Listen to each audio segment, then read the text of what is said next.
What's up guys, NepentheZ here and welcome back to another episode of The Road to Glory. You can probably tell by the title of today's video, before you start disliking and calling clickbait, we are going to be discussing FIFA 18 SBCs and FUT Champions. So, you know, for those that are like, this isn't FIFA 18, no shit, right? I feel you on that one. But we're going to be doing it live, Ruin a Randomer style. Not quite Ruin a Randomer, but I want to show you before we get into a game, guys. I want to show you my my transfer list first of all. I sold Tielemans. Now the reason why I sold Tielemans is because Lukaku might get Player of the Month, and that might then need a Belgian inform like it did with Hazard. But because it did with Hazard, EA have changed the stipulations every month to keep people from being able to just generate unbelievable amounts of coins, basically to stop the rich from getting richer. Because if you've got a lot of coins and EA followed the exact same pattern, you could buy up all of the Tielemans for 10, 12, 15k, completely dominate the market, and then when they release that same SBC again, you can sell all the Tielemans and make just stupid profit. And they don't want that to happen. They don't want people to monopolize the market. So with that, they're changing how they do things each month. So I thought, whilst the hype is real, and selling in the hype is real important for us, especially with the one-to-watch cards, whilst the hype is real, I'll sell my Tielemans and make 35k profit. And what I did off the back of that, and the reason why I've got no coins as well, you'll notice, is because I went and bought myself an informed Trippier, because if Harry Kane wins Player of the Month, informed Trippier, he's 17k, so I bought two of them with off the back of what I sold Tielemans for. I bought two informed Trippiers, and one I've got in my club and one's here, because if they do something similar with Harry Kane, you might need a high-rated Spurs squad, which Trippier will be useful for me. You might need an English inform if they do an English team, which Trippier will be useful for me. Or you might need a Spurs inform, which Trippier will be useful for me. So I bought one as an investment if it's Harry Kane, and one to keep in the club if it's Harry Kane. And the reason why I sold Tielemans but kept Trippier is because Tielemans was going for 10, 12k, and now he's up to 35k because people believe it with Lukaku, whereas Trippier is still super low value. So worst case scenario, it's not Harry Kane Player of the Month, and I lose 7,000 coins on this Trippier and 7,000 coins on the other Trippier if I just discard them. Alternatively, if their price stays around the same, I'll lose a couple of thousand coins at most. Whereas if I didn't sell Tielemans, and it isn't Lukaku as Player of the Month, whether it be Macaulay or like Gabriel Jesus or whoever it may be, I would have missed out on making about 25,000 coins on selling selling your man, basically. So Tielemans. So that's what I did. I did buy Courtois. Also as a kind of investment towards, and yesterday on stream as well, I'll show you here because I streamed yesterday some games. I bought Ryan Shawcross because again, he's 84 rated English in form and he's only 19,000 coins. So even if worst case scenario, if it's not Harry Kane, I don't lose any money on Shawcross. And if I need to use him, then that's brilliant. So I've got Trippier, I've got Shawcross, and I bought Courtois for it, you know, under the pretense that it could be Lukaku. And even if it is Lukaku, Courtois might be useful for me. If not, his price will go up. And if it's not Lukaku, and because if it is Harry Kane, he's going to be a 91 rated card. To get that 91 rated card, it's not going to be a walk in the park. So I might need high rated BPL players, in which case Courtois will fit the mould there as well. I also went and took the liberty, we packed this Alderweireld card, but I went and took the liberty of buying the 85 Harry Kane for 14k. I bought Eriksen for 6k, and I bought the regular Harry Kane for 10k, and that's basically all of my money gone. I've got 7,000 coins left, so what I had in the club yesterday, after what I sold Tielemans for, and after winning Division 1 title, which I won yesterday on stream, this is what I was able to afford. So in the meantime of that, as I say, EA are trying to do different things each month to keep people on their toes. What they haven't done yet, I believe, is rival clubs. So for Spurs, they might well do London clubs. So for Arsenal, I've got the untradeable Koscielny, the untradeable El Neni, and then I've got Walcott, Gibbs and Chamberlain as well. So I've got plenty Arsenal players that I can throw in there. For Chelsea, I've got obviously Courtois in case we need him. I've got Pedro, Begovic and Cahill, which I'm more than happy to use. And there's potential that if Chelsea is required, this Batshuayi card might go up in value. So, you know, he could be useful to us. And then I've got some bronzes that I wouldn't obviously ever get rid of. Crystal Palace, I can't see it being Crystal Palace, even though they are a London club, but I've got plenty of Palace players there as well. It could be Liverpool because Spurs played against Liverpool. I haven't got any Liverpool players really, so I'll be screwed there. Hopefully we get something out of the rewards. It could be Middlesbrough because they played against Middlesbrough. I've got a couple of gold Middlesbrough players, so we're good there. It could obviously be Spurs, with which we've got Trippier, Kane, Eriksen, Alderweireld, a different Kane. I wouldn't use Kyle Walker. We've got Sissoko. But I would use this red Dele Alli. Obviously, we got him in monthlies, and then the next day we got Player of the Month Dele Alli. I don't need that red Dele Alli. He's not useful to me at all, so I will happily trade him in if needs be as well. So we've got Spurs taken care of. The next London club would be potentially Watford. I can't see it being Watford, but again, I've got some gold from Watford, and then also West Ham, and I've got some gold from West Ham. So I think other than potentially a few high-rated cards, I'm pretty much covered for Player of the Month, assuming they do something logical and not something illogical. If they do something illogical and say, like, you have to trade in an informed Harry Kane, I'm going to be a little bit screwed. But overall, we're in pretty good shape for what we've done. Now, FIFA 18, SBC's FUT Champs. What we're going to do, what's the... I would like to play a casual game for this video so I can focus on talking, not playing. So I want to see what the requirements are for today's daily knockout. No requirements, brilliant. So we'll go into daily knockout instead of Division 1, just because it's a little less stressful, so I can focus a little bit more on what I'm saying rather than what I'm playing. Huh? High five. Oh yeah. Oh, brilliant, just brilliant. I don't really play daily knockouts anymore, by the way. I much we to play Division 1 and try and get better like that. This is the team that I've been using. The fitness on these players is quite okay. Before we get into this, actually, I'll show you what I plan to do based on who the Player of the Month is going to be. Now, I'm going to go under the premise that it's either going to be Romelu Lukaku or Harry Kane. I'm not going to go under the premise it's going to be Gabriel Jesus or Gareth McCauley. So, if it is Harry Kane, I won't try and get him straight away because I've got Dele Alli in this slot. What I'll try and do is get him when he's a nice affordable price. And yes, I will be putting him in at centre midfield, and I'll show you why. His current highest rated card is a 90. And look at the stat comparison to Dele Alli. 2 less pace, 6 more shooting, 4 more passing, 3 more dribbling, 6 more physical, and a little less defending, which I don't really care about. I know a lot of people like defensive-minded midfielders, and I'll explain why I don't really care about it in a second. But his Player of the Month, should he get one, will be a 91 rated card. So it'll probably have 80 pace, 95 shooting, probably 89 for passing, 91 or 92 dribbling. It'll probably get boosted up to like 58 or 59 defending, and 92 or 93 physical. So it'll be better than this Player of the Month Dele Alli card, basically. So I will put Harry Kane in centre midfield, but because I've already got this Dele Alli card and he is very good, I won't rush to get Harry Kane. I'll get him in due course when I can afford to at a reasonable price, rather than just going all hell for leather and just, you know, burning my profit on him straight away.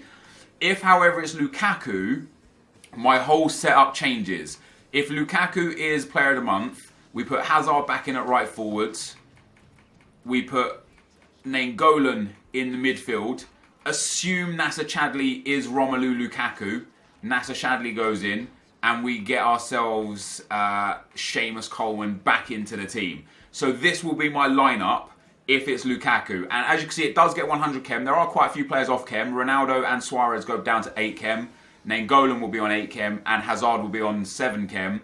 But Lukaku will be in the centre of the park on 10 chem. And again, if you compare... In fact, let's compare Dele Alli again, because Dele Alli is the man that I'm using there right now. Let's compare Dele Alli to Lukaku's current highest card, which is an 88, I believe, or an 80...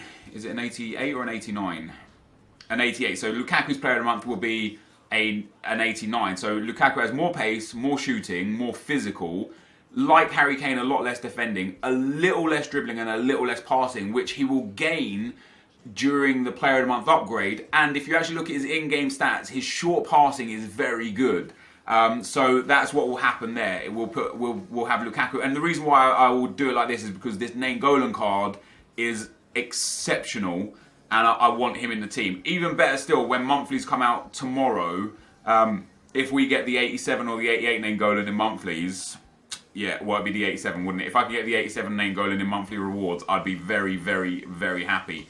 In the meantime, we are going to swap back. Now, also, bear in mind that I love this Messi card, by the way. He's fantastic. This Roberto Firmino card has been brilliant for me. He's got an inform now. So today, as you're watching this video, he's now got an 86 rated card, and it looks spectacular. You know, absolutely spectacular.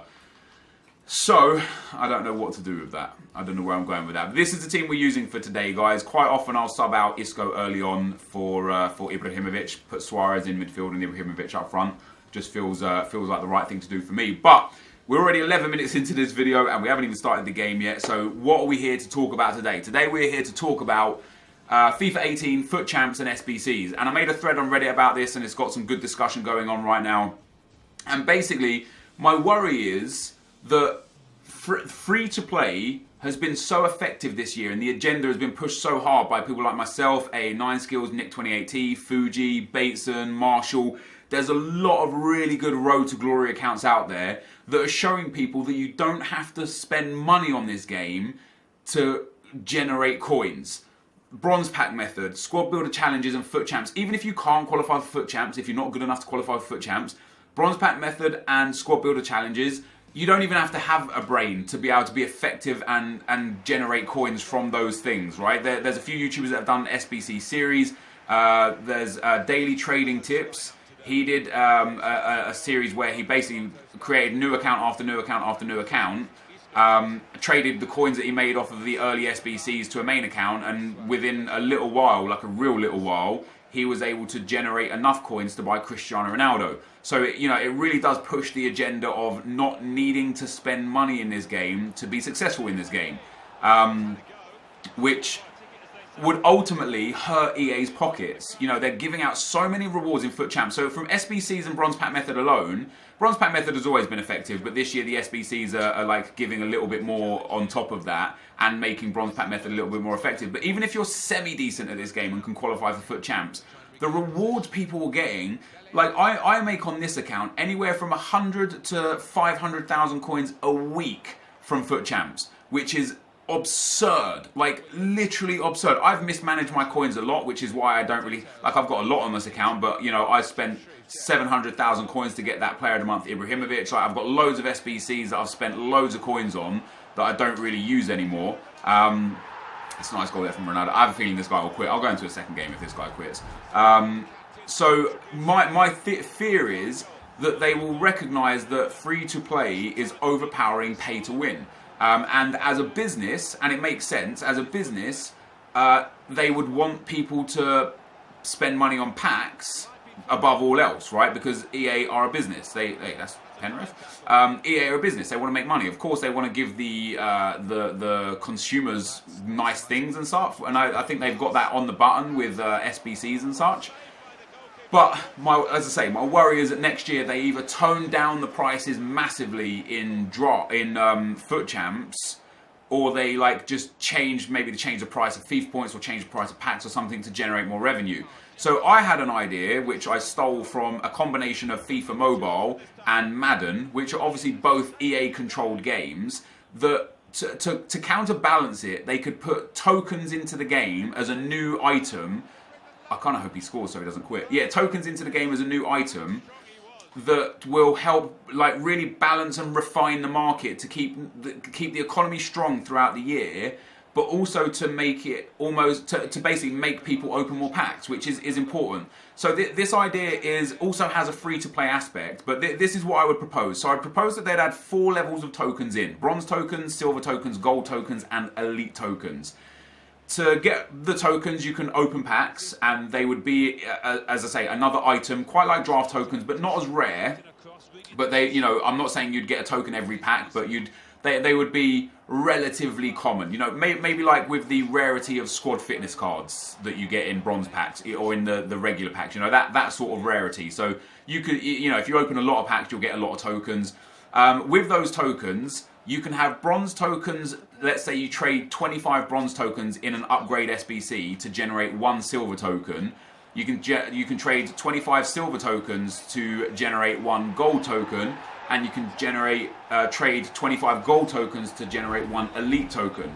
Now these tokens would be completely untradeable at all times, and that's to basically stop people being able to, again, just trade and buy and sell on the market. You know, the point of the tokens is to keep the free to play and get the pay to play aspect. So that's kind of what we would do in that instance.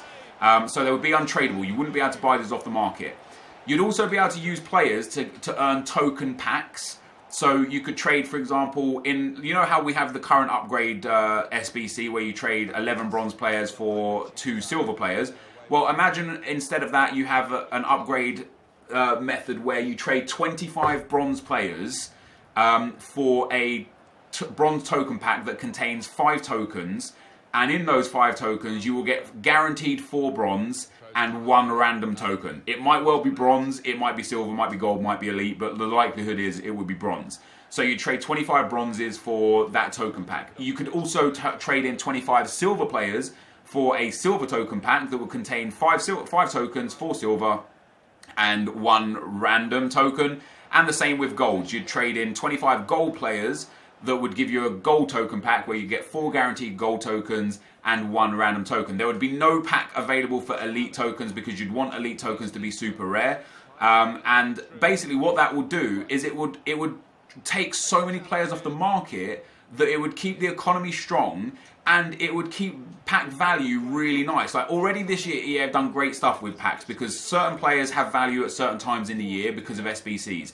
They've done a better job this year of keeping the market stable and keeping the economy fresh than any year before, which you've got to applaud them for, right? That's just fantastic stuff. With this, I think he was ready to quit there if that went in because he'd stopped playing. With this, it will take so many hundreds of bronze players off the market, hundreds of silver players off the market, that you would have, again, more value in opening packs, which would encourage people to spend money in open packs. So that's how you would get the tokens. Not only that, you could have token packs as rewards in draft. You could have, imagine you win Division 1 and you get a 10 token pack, just 10 random tokens. Could be bronze, silver, gold, or elite. You just get 10 random tokens for winning Division 1. For holding Division 1, maybe you get 5 random tokens. For getting relegated, 3 random tokens, and scale down the seasons along with the coin rewards, so on and so forth. Happy days, everyone's a winner, you get loads of tokens. Now, how would these tokens be used? So, the way you would use these tokens would be for squad builder challenges, and in that way, for then card collectors, it would force people who want to collect the SBC cards to open packs or to grind so hard. And I mean the free-to-play aspect would still be there, but it would be a real hard grind. For example, this upcoming player of the month, let's assume it's Lukaku again. So to complete Lukaku, one of the SBCs would be to trade in an 84 rated Belgian squad. But within that 84 rated Belgian squad, you have to obviously have the Belgian players, but you also have to trade in 5 elite tokens, 5 gold tokens, 5 silver tokens, and 5 bronze tokens. So if you don't have these tokens, oh, he left. If you don't have these tokens, you can't get the Romelu Lukaku SBC. And if you're like in a rush for time and you need, let's say you're 1 elite token away from completing this SBC and there's only like an hour left, what are you going to do? You're going to go and open packs so that you can get these tokens. So for me, for the future, to keep, because I want FUT Champs to be the same. I love the rewards. I enjoy the fact that we get given a lot, but I really don't see EA sticking it out. Just because, as I say, for the fact that I assume that they lose a lot of money because there are so many more free-to-play players than there are pay-to-win players. You just got to look at, forget the top 100, look at the elite prizes. Elite 1, you get 2 100k packs, 2 premium team of the week packs, and 100,000 coins, 125,000 coins. Like, a lot of people are able to get these. Most people get gold, even the gold rewards. Think how many people get gold 1, gold 2, and gold 3. You're talking tens of thousands, and now put that in your mind with how many rewards are coming out. There's a lot being given into the game. And yeah, SBCs take those things out of the game, but I think tokens would be a good way to really help balance the economy and balance the market at any given time. Like if EA feel like there's too much on, like if EA aren't really making much money in a certain week, they want to sell some packs, they could just release an SBC that requires 20 elite tokens. And all of a sudden, people are going to go mad for opening packs because they're going to want to grind those elite tokens up. Whether it be because they want to open gold packs to get gold players to get token packs, to then upgrade tokens to be able to complete the SBC, or whether or not they want to open packs to hopefully pack the tokens to go into the SBCs. It's a win-win for the user and for EA. It adds an element to the game that I think would be fun. It adds money to EA's pocket, and more importantly, it keeps the reward structure of FUT Champs the same, and it would keep the output of SBCs super high to give use to the tokens. For me, it's an idea. Like I say, it's in FIFA Mobile and it's in Madden. Madden have got like a lot of awesome stuff that FIFA don't have. FIFA took SBCs from sets in Madden. I know one of the dudes on the threads in Reddit that I made was talking about how Madden have daily challenges or like offline singles challenges. Where, for example, you can complete a singles challenge that will give you a unique token that you can't get in packs and you can't craft, that would be valuable for an SBC somewhere down the line. So, for example, let's say you complete a whole season in the BPL and you're Arsenal, because I'm an Arsenal fan. Let's say I can take control of Arsenal and I win all these singles challenges with Arsenal, and what I get is an Arsenal badge or an Arsenal token at the end of it, a unique Arsenal token. And what that allows me to do is, at some point in the year, EA will drop a league token SBC, where you get to put in the league tokens, the unique league tokens that you've earned, one player from that club, and give them a +5 across the board upgrade. So imagine that. So imagine like I say, and you'd have to grind to earn it. You know, it's not going to be easy to get. It'll be a grind. So you go and play offline. You have to play a complete season against all the players on professional or higher difficulty. And only if you win the title do you get awarded that club's unique token. So if you want 20 club unique tokens, you'd have to do it with all 20 clubs. Or if you wanted, say, 3 Arsenal unique tokens, you'd have to do it with Arsenal 3 times in a row. Very possible that you could do it so you can only do it one time for that specific one. So if I did Arsenal, let's say I wanted to get a +5 across the board for Koscielny.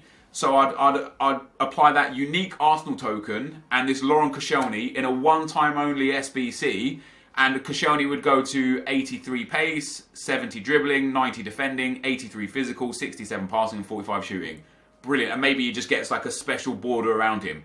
Genius, right? It's genius. Tokens in this game can be massive. Massive, I'm telling you. And then again, you could do it in any league. Let's say you do it for Barcelona. Now, because it's Barcelona, you're probably going to have to do it on ultimate difficulty, because it can't be easy for Barcelona because they've got Messi. So I do it on ultimate difficulty. I get my very unique unique Barcelona token that I can't sell, I can't buy, I can't craft. I have to earn it through playing hours and hours and hours and hours of offline challenges. I add it to this Luis Suarez. He gets a +5 across the board. He goes to 89 pace, 96 dribbling, 99 shooting, 89 passing and 89 physical. Brilliant, right? For me, this could be a huge thing in FIFA 18 for the SBCs and for FUT Champs. I would love to hear your guys' thoughts on it, whether or not you think it would be good for the game or bad for the game, but more importantly, why you think it would be good for the game or bad for the game. And we'll address this topic again in a couple days' time when I've had time to sit through, read and like kind of understand the messages that are going to be sent, and we'll talk about it again. But this, guys, is going to be the end of the video for today. If you did enjoy it, be sure to leave a like, rating, comment and subscribe to my channel if you haven't already. But for now, guys, I'm out. Peace.